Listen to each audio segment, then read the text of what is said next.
된 것입니다. 사실인정에 관한 주요 쟁점에 대해서만 간략하게 말씀드리겠습니다. 먼저 피고인 윤석열이 비상계엄을 선포하고 포고령을 공고해서 군을 국회나 선관위에 투입할 결심을 하게 된 경위에 관한 내용입니다.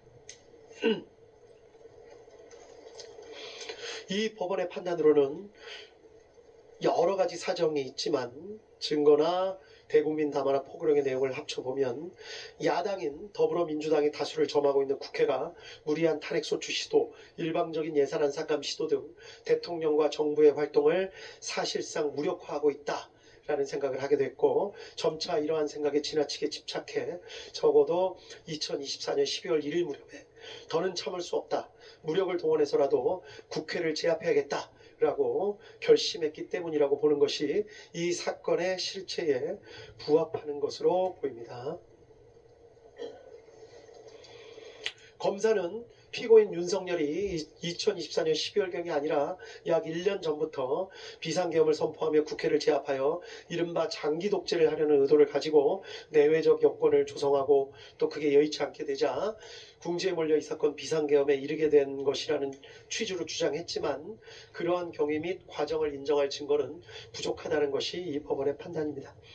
이른바 노상원 수첩 등은 작성 시기를 정확히 알 수 없고 일부 내용들은 실제 이루어진 사실과 불일치하는 부분도 있으며 모양, 형상, 필기, 형태, 내용 등이 조악한 데다가 보관하고 있던 장소, 보관 방법 등에 비추어 보더라도 그렇게 중요한 사항이 담겨져 있던 수첩이라고 보기에는 무리가 있습니다. 또 피고인 윤석열이 피고인 김용인과 함께 여인영, 곽종근, 이진우 등과 함께한 여러 차례 식사 자리에서 말한 내용을 살펴보더라도 어떠한 의도나 구상, 계획 등을 내비친 것으로 보기에는 무리가 있고 오히려 단순한 불만이나 격정을 토로하거나 하소연, 답답함 등을 내비친 것으로 볼 여지가 적지 않습니다. 또 이 사건 비상계엄 후 이루어진 각종 조치를 보면 장기간 마음먹고 비상계엄을 선포하였다고 보기에는 지나치게 준비가 허술하고 국회를 무력화시킨 후의 계획 등에 관해 별다른 증거나 자료, 흔적 같은 것도 찾아볼 수가 없습니다. 다음으로 국회에 투입된 병력이 부여받았던 임무의 내용에 대해서 간단하게 살펴보겠습니다. 결론부터 말씀드리자면 특전사 병력은 처음부터 곽종근으로부터 국회의사당 본관을 봉쇄해서 안에 있는 사람들을 모두 건물 밖으로 나오게 만들고 건물 내부에는 사람들이 들어갈 수 없게 만들라는 임무를 부여받은 것으로 보입니다. 또 수방사 병력은 이진우로부터 일단 국회 경내에 들어가라는 임무를 부여받았고 수방사령관 이진우는 스스로 국회 경내로 들어간 병력에게 국회의사당 본관 주변을 경계하는 임무를 부여할 계획을 가지고 있었던 사실이 인정됩니다. 그리고 이러한 내용은 모두 피고인 윤석열의 승인하에 피고인 김용현의 구체적인 지시에 따라 이루어진 것으로 평가할 수 있습니다.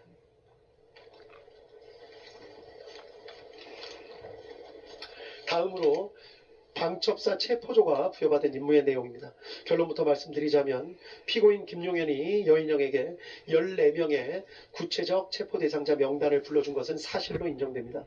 피고인 김용현과 여인영 모두 체포하라는 의미로 이를 이해한 사실 등도 인정할 수 있습니다.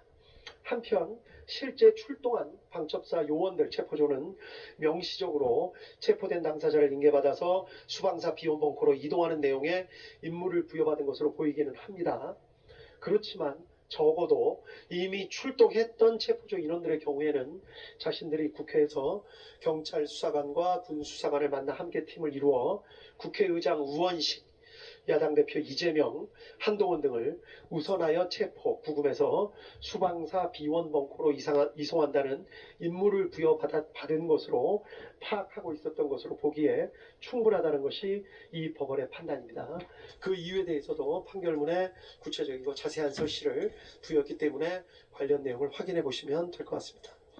가장 중요한 것입니다. 피고인 윤석열이 비상계엄을 선포하고 포고령을 공고해서 군을 국회 선관위에 투입한 목적이 무엇인지에 관해서 이 법원이 파악한 사실을 말씀드리도록 하겠습니다. 피고인 윤석열이 이러한 행동을 한 이유, 경위에 대해서는 아까 말씀을 드렸고, 이러한 행동을 한 목적은 국회로 군대를 보내서 국회의사당을 봉쇄하고 국회의장, 여당, 야당의 대표 등 주요 인사를 체포함으로써 국회의원들이 모여서 토의를 하거나 의결을 하지 못하게 하려는 목적, 즉 국회의 활동을 저지하거나 마비시켜서 국회가 상당 기간 그 기능을 제대로 하지 못하게 만들려는 목적이 있었다고 보기에 충분하다는 것이 이 법원의 판단입니다. 이유는 다음과 같습니다. 계엄 선포문에 명시적으로 반국가 세력인 국회, 또 척결이라는 등의 표현이 있습니다. 포고령에는 아예 국회 활동을 금지한다거나 정치 활동을 금지한다, 또 이를 어길 시 처벌한다는 등의 표현이 명확하게 있습니다. 국회 활동을 저지하거나 마비시키려는 목적이 그 자체로 뚜렷합니다.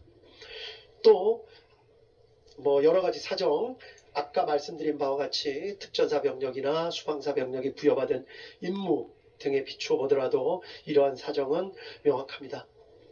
한편 피고인 윤석열, 피고인 김용현은 위와 같이 군을 투입하면서 언제 군을 철수시킬지에 대한 계획을 전혀 정하지 않았던 것으로 보입니다. 결국 피고인 윤석열 등의 마음먹기에 따라서 군의 철수와 국회 활동 재개 여부가 결정되는 것이어서 이러한 사정 등에 비추어 보면 결국 국회 활동을 저지하거나 마비시키려는 기간이 상당 기간임을 예정하고 있었다고 보기에도 충분하다는 것이 이 법원의 판단입니다.